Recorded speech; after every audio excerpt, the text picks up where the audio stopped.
Hi guys, అందరికీ నమస్తే. 2024 election క్యాంపెయిన్లో భాగంగా జనసేన టీడీపీ అలయన్స్ తర్వాత మొదటగా పెట్టిన బహిరంగ సభ. ఈ సభలో పవన్ కళ్యాణ్ గారు మాట్లాడిన వాటిలో మెయిన్ స్పీచ్ హైలైట్స్, వాటి గురించి మనం మాట్లాడుకుందాము. అండ్ నేను మీకు ప్రామిస్ చేస్తున్నాను, నా వీడియోస్ ఏ పార్టీ పరంగా ఉండవు.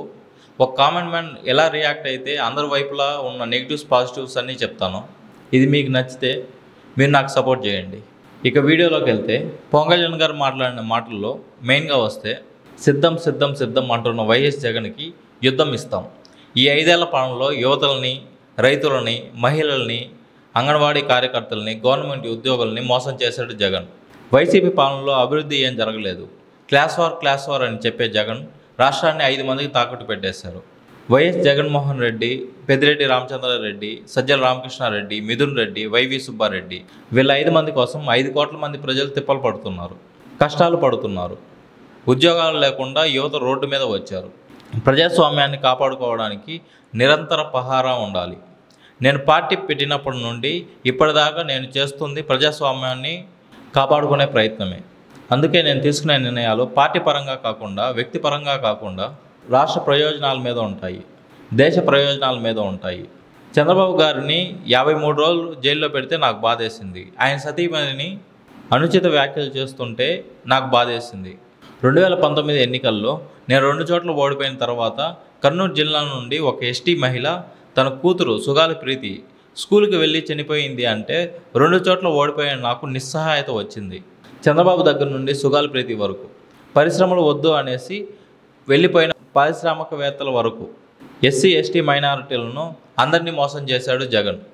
అభివృద్ధి వికేంద్రీకరణ ఉండాలి, కానీ రాజధాని వికేంద్రీకరణ కాదు.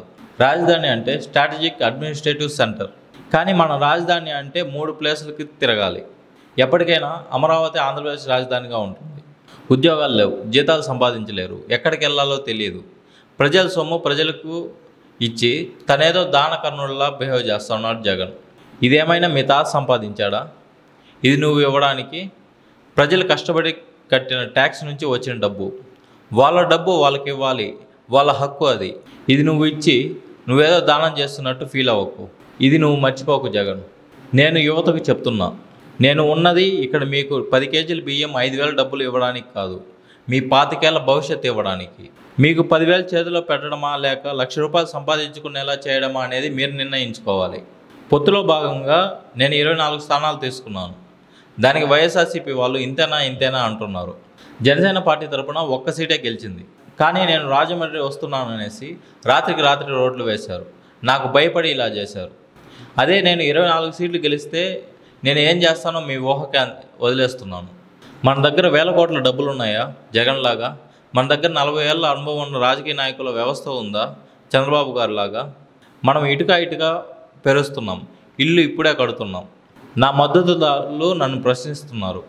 జగన్ బాబాయిని మర్డర్ చేయించిన, వేల లక్షల కోట్లు ఆస్తిని అక్రమంగా సంపాదించిన వాళ్ళ మద్దతుదారులు వాళ్ళని ప్రశ్నించడం లేదు. నేను ఏం చేయకపోయినా కూడా మీరు నన్ను ప్రశ్నిస్తున్నారు. నేనేమన్నా వేలాది కోట్లు స్కామ్ చేశానా? మర్డర్లు చేశానా? లేకపోతే పదవిని అనుభవించానా? నేనేం చేయలేదు, కానీ నన్ను ప్రశ్నిస్తున్నారు. నా వ్యూహాన్ని నమ్మండి. మీరు కనుక నా మద్దతుదారులు అయితే నాతో నిలబడండి. నాతో నిలబడే వాళ్ళే నా వారు. ఇది పవన్ కళ్యాణ్ గారు మాట్లాడింది కొన్ని మెయిన్ పాయింట్స్ ఇవి. అంటే నాకేమనిపించిందంటే, ఈ సిచ్యువేషన్లో చాలామంది జనసేన కార్యకర్తల దగ్గర నిరుత్సాహం ఉంది. ఎందుకంటే తక్కువ సీట్లు వచ్చారనేసి. అది ఎంత సమర్థించుకున్నా అది టీడీపీకి మేలు జరిగేలాగా ఉంది. సో ఇప్పుడు నిరుత్సాహంగా ఉన్న జనసేన నాయకులతో పిలిచి మాట్లాడితే చాలా బాగుంటుంది. ఎందుకంటే ఎలక్షన్ దగ్గరలో ఉన్నాయి. ఇన్నేళ్ళు పనిచేసిన జనసేన నాయకులు వాళ్ళ సీట్లు ఆశిస్తారు, అది జనరల్గా జరిగేది. వాళ్ళది ఏమైనా మాట్లాడితే ఇప్పుడు ఏమైనా ప్రయోజనం ఉంటుంది జనసేనకి. వాళ్ళు కూడా పనిచేశారు మీకోసం. ఇప్పుడు ఆపోజిట్ అయినంత మాత్రాన వాళ్ళు మీ వాళ్ళు కాకుండా పోరు. సో ఇది నాకు అనిపించింది. చూద్దాం ఎవరి వ్యూహం 2024 ఎలక్షన్లో ఫలిస్తుందో. Thank you.